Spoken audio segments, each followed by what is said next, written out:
tailleur conduit toujours son bateau jusqu'à l'endroit où les géants des mers restent amarrés le plus longtemps, à savoir un terminal à conteneurs, comme celui d'Altenwerder.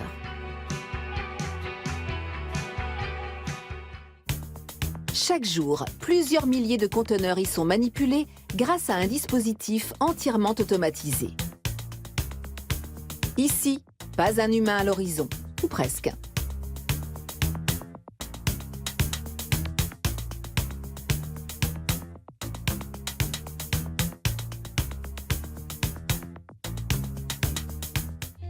Autrefois, Altenwerder n'était qu'un petit village de pêcheurs de 2500 âmes. En 1973, toute la population est expropriée et la plupart des habitations sont détruites.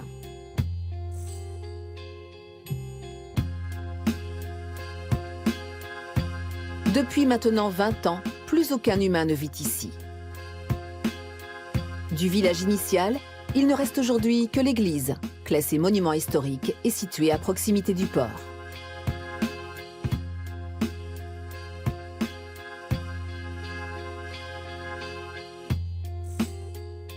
Les machines ont remplacé les hommes. Vous pouvez voir ici une clôture qu'aucun humain n'est censé franchir. Si cela devait se produire, le dispositif serait automatiquement mis à l'arrêt. La zone qui s'étend de cette clôture jusqu'à l'autre extrémité du terminal est totalement déserte. Même la centaine d'engins de transport appelés véhicules à guidage automatique circulent sur le terrain de manière totalement autonome. Se déplaçant à une vitesse de 22 km/h, ces machines, pilotées par un programme informatique, sont même capables d'actionner un clignotant, malgré l'absence d'humains sur le terrain. De quoi éviter tout accident lors des virages. Nous n'avons pas à établir de règles de priorité. Les véhicules gèrent eux-mêmes la situation. Ils appliquent la règle du premier arrivé, premier servi. En d'autres termes, le premier véhicule qui arrive à un croisement a automatiquement la priorité. Ces règles de conduite nous permettent d'éviter toute collision entre les engins. Les véhicules ne circulent pas seulement sans conducteur. Ils sont aussi capables de faire le plein tout seuls. La plupart d'entre eux ne fonctionnent plus au fioul, mais à l'électricité. Une palette de ce type pèse pas moins de 12 tonnes.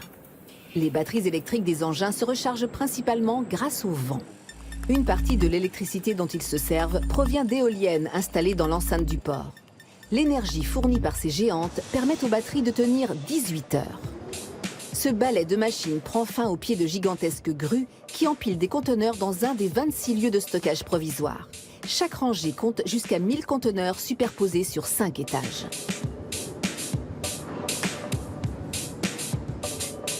Deux grues par rangée se déplacent dans un sens et dans l'autre. Comme elles ont des hauteurs différentes, elles peuvent travailler simultanément et donc être 2 fois plus efficaces. Mais comment les véhicules peuvent-ils savoir à quel endroit apporter les conteneurs? Et comment parviennent-ils à en trouver un parmi 25 000 autres? Le secret réside dans ce code composé de 4 lettres et de 7 chiffres. Chaque conteneur à travers le monde possède sa propre carte d'identité individuelle. Voilà donc comment les véhicules identifient l'emplacement de chacun des conteneurs et savent à quel moment et sur quel camion ces derniers doivent être chargés.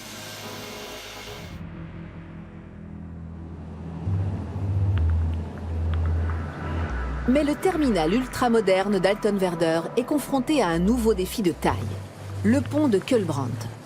Malgré ses 53 mètres de hauteur, ce dernier est trop bas pour laisser passer les immenses cargos de la dernière génération. Un obstacle pour ces géants des mers qui voudraient atteindre le terminal. Cet ouvrage titanesque sera donc détruit en 2030 pour céder la place à un autre pont plus haut de 20 mètres. Les voies de circulation se situeront ainsi à 72 mètres au-dessus de l'eau. Le coût des travaux sera de plusieurs centaines de millions d'euros.